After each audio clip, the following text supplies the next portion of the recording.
আম্মা আমার মাথায় তো কিছুই থাকতেছে না, মনে থাকতেছে না কিছু। তো এত করে কইছি যে পড়ালেখা কম কর, বেশি পড়লেও যে ফল হচ্ছে কম পড়লেও সে ফল হচ্ছে। আম্মা আব্বা রে, আমার খুব সর্বনাশ হলো আব্বা। আমি তো বড় এবছরও পাশ করবার পারবো না। আমার কি হবে রে ঝিলিক? কি আর করবে, আমাকে ম্যাডাম কয়ে ডাক দিবে। প্রাইভেটের ছাত্র তো অনেক আগেই হয়েছেও, এখন না হয় স্কুলেরই ছাত্র হও। অসম্ভব, আমি তোমার ম্যাডাম করতে পারবো না। দরকার হলেই পরে আমি অনেক দূরে স্কুলে গিয়ে ভর্তি হবো।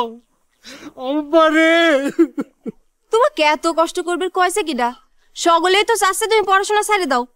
কি কোন চাচি, কথাটা ঠিক কইছি নে?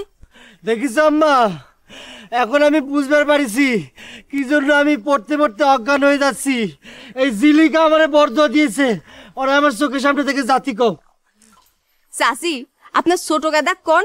আমার বড়দোয়া যখন এতই লাগা শুরু করেছে, তাহলে আবার এত বেশি করে পড়াশোনা আরম্ভ না করতে, তাহলে পাগলও হয়ে যাবে এবারে।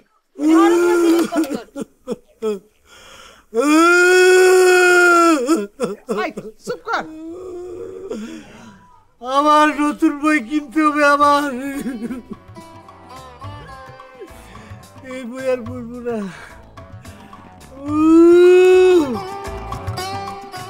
হিসেবে মনে কয় খুব ঠেকে গেছে মেজা গাদা, মেশিন দেবো।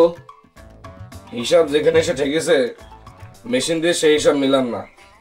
তাহলে এক কাম করি, ওই তুমি কি জানে বলে সুসু নাকি ওই দিয়ে একটা পড়া করে চা বানায় দিই, উপকার হতে পারে। পারলে কিছু ওয়াং দাও, চা খেয়ে আমার কোনো বারগুনা হবে না রে। সেটা আবার কি কইলে? উপকার। ও, বিদেশ যাওয়ার টাকা দিয়ে উপকার করে পারবো কিনা জানি না, তবে তুই যদি চাস ভাই, আমি ছোট্ট একটা গুণা করতে পারি। গুণা না, বারগুনা। ওই হইল, এক গুণাই করতে পারি না, আর 12 গুণা। কর দেখি, কি ছোট্ট উপকার করবার চাস কর। কছিলাম যে তুই তো বিদেশে চাকরির জন্য যাবে যাচ্ছ, তাই না? তো মনে কর আমি যদি এখানেই তোর একটা চাকরির ব্যবস্থা করি, তাহলে তো তোর আর বিদেশে যাওয়া লাগলো না। তুই আমাকে চাকরি দিবি নাকি রে মজনু? দিবি তো চাই। এই শুনেছি যে এই বিদেশ যায় তো মানুষ হোটেল রেস্টুরেন্টে নাকি চাকরি টাকরি করে। আমার একজন বয় মানে মেসিয়ার দরকার। তুই এক কাম কর, তুই আমার এখানে জয়েন দিয়ে ফেলা। তাতে মনে কর তোর এই কিছু ওয়াং মোয়াং কি করলু এগুলো পালু, তার সাথে ধর এইসব সুসু মুসু কি এইসব একটা অভিজ্ঞতা হইলো। মনে কর পৃথিবীর তুই যে কোনো জায়গা যায় এই অভিজ্ঞতা দিয়ে কাম করে বল।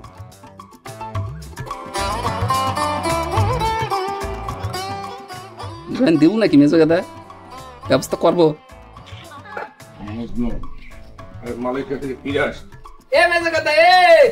আমি যদি অন্য মানুষকে জয়েন দিয়ে দেই, তাহলে কিন্তু তোর এই চান্স মিস হয়ে যাবি রে।